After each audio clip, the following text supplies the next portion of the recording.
Hello, ladies and gentlemen. Welcome back to the Ian Kane podcast. I'm Ian Kane, your host, and today we are back with another Bible video. We are doing the gospel today, like we usually do.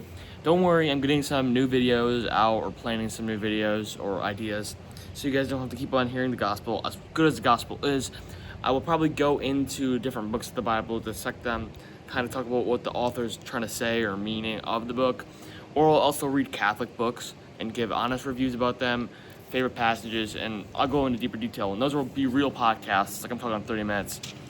They'll be a little bit longer. But today we're going to stick with the gospel. And today we're reading from the Gospel of Matthew 6:19 through 23. So, as always, follow along if you would like. And before we get started, thank you for watching the video. With that being said, let's get right into it. Do not store up for yourselves treasures on earth, where moth and decay destroy, and thieves break in and steal. But store up treasures in heaven, where neither moth nor decay destroys, nor thieves break in and steal. For where your treasure is, there also will your heart be. The lamp of your body is the eye. If your eye is sound, your whole body will be filled with light. But if your eye is bad, your whole body will be filled with darkness. And if light in you is darkness, how great will the darkness be? Really a great gospel we have today, and a great kind of homily that I've created. I created 5 points that we can kind of take. And one of them is the fourth point. Is kind of confusing on how you interpret it. It can be kind of misinterpreted, but really, these Gospels of Matthew in the last few days or last few weeks have been really great. They have been great Gospels. Matthew is arguably known as the best gospel, one of the best Gospels, if not the best Gospel. It's between Matthew and John for me, but I think Matthew takes the cake. Anyways, we'll get right into it. So the first two verses of today's gospel talk about storing up treasures for yourself, not on earth but in heaven. So really, what Jesus is saying here is not to focus on the earthly things. Those things being, your material things and the things that you can always have, right? But those things, really, you have to realize is all those things are temporary. They're not permanent. I know it's hard to kind of believe because, the average lifespan is 70 years old. And I know it's hard to believe that because 70 years, if God willing, some of us will live longer, but it's a lot of time, and I think we can kind of get misled, and that's what the devil wants us to do, get misled. But if we practice daily acts of self-denial, restricting us from doing things that lead us to sin, or stuff that leads us to other sins,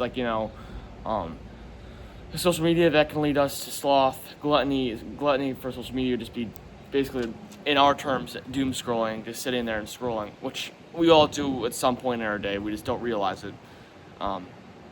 There's probably multiple sins that come from that. That's just one, right? Everything. My point is that everything on earth is material, and everything on earth is just temporary. Now, I'm not saying you can't have anything that's temporary, because some things that are temporary are good, right? Are good because some things that are temporary can bring happiness to us, and obviously God wants us to be happy. But the point is just be careful what you have and make sure that you don't get glued to that thing and almost to the point where you kind of rely on it for your daily life. And Jesus then says, but store for treasure in heaven, where neither moth nor decay destroys, nor thieves break in and steal. So really, what he's saying there, the things that are in heaven aren't temporary. They'll always be there. They won't. Oh, that's a big spider. It's a huge spider. Yeah. Nope, don't come near me, bro. Yeah, we got an encounter with a spider. Oh, let's come back up. All right. Anyways, what he's saying is that things in heaven aren't going to be temporary. They're not going to be a one-time, thing. They're going to come back again and again. They'll always be there. Like the endless love of God, the mercy that he gives us, the joy in heaven, right? Those things aren't temporary like the things that happen to us on earth. Those things are permanent. And when we realize that, your self-denial becomes stronger in your day-to-day life, because you realize that, okay, the things on this earth are just temporary. These things on this earth will eventually end, but the things in heaven won't end. So I try to strive to work the things that won't end. Then that's kind of, if you really think about it, it's an investment. Denying yourself right now so you can have things forever, right? And then at the very end of this passage, when we then we translate into, or transverse into, the light of the body, which is the next kind of section. For me, at least, it could be different in multiple Bibles, but that's for me. Anyways, it says, "For where your treasure is, there also will your heart be." So I guess you could interpret that as almost that where the thing that you love, or the treasure that you kind of cherish, right? So that could be, for some people, sports, video games, your favorite hobbies. Just kind of fill in the blank. Your heart will be there also. So meaning that, put your heart into something, but don't put your heart into everything. Because if you put your heart into everything, you get tangled up in earthly things. So where your treasure is, there will your heart be. So wherever the things you treasure, the things that is named, right? Your heart will be there too. So be careful where you lead yourself, because you don't want your heart to be in the wrong place. You want your heart to be directed in the right place, right, to Jesus.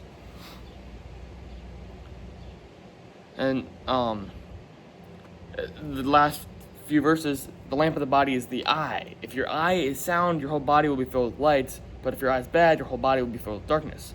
And if light in you is darkness, how great will the darkness be? So if the light in you is darkness, how great will the darkness be?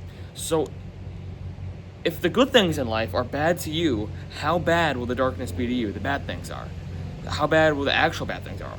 So what Jesus is saying, don't be, complaining, right? And I think we all complain at some points in our life.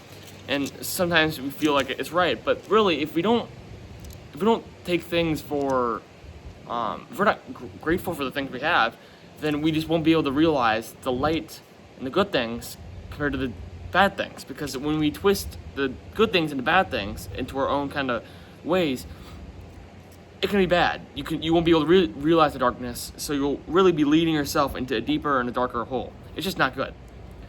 And really, what he's saying with the eye is he's kind of saying, be careful what you kind of give yourself, because that can kind of determine how the rest of your body kind of takes it, or in this case, your soul.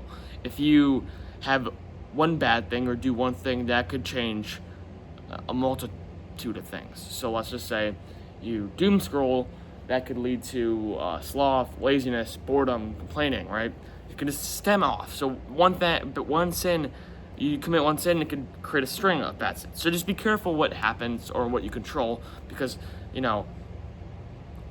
just remember that one bad thing can turn into a multitude of bad things. So just kind of change, or just kind of adjust. So where if you do a bad thing, only do one bad thing compared to 5 bad things, because obviously one bad thing is compared to 5 bad things in the eyes of God, I guess. I'm not sure if God judges like that. If he compares 5 bad things is just as bad as one bad thing, or 5 bad things is worse than one bad thing. It's actually an interesting kind of video. We gotta kind of go in deeper to that, but that's a whole nother section. It's kind of confusing. There's a lot in this that I can really rant about, but that's really about it. That's kind of the main thing. And I think what I want to do is I want to go into deeper about each gospel. So maybe if I do another video on like Matthew, right, I'll go on back into this. I'll talk about this deeper. That'll be in a future video, a longer video. So with that, ladies and gentlemen, I thank you all for watching, and until next time, which will hopefully be in a few days or a day, I will see you in the next one. Stay prayed up, and God bless.